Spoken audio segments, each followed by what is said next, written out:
In the time that I've known Debbie Morman, she has been the person who greets you with a warm smile and a hospitable attitude. Debbie came to my promotion ceremony and immediately felt that the COP organization was where she wanted to be. She came on board. She faced challenges of learning to use our computerized dispatcher system, greeting Flagler County patrons both in person and on the phone.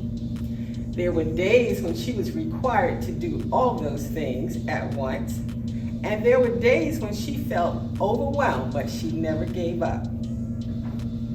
Debbie is now one of the first COPs to volunteer to cover open shifts. She works 2 days at the Ops Center, 2 days in the district office, and she works Saturdays at the Flagler Library. Debbie is now so confident in her training that she can now train new dispatchers. Corporal Brian Rosen recommended Debbie, and we are so proud of her accomplishments. And she has been selected as our employee of the first quarter of 2023.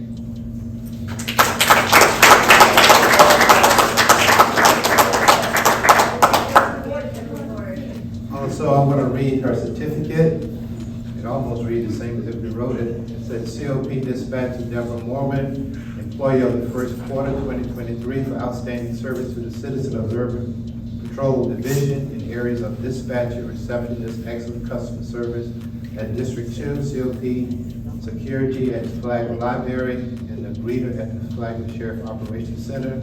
I appreciate your service awarded this 12th day of April 2023, and she has dinner for 2.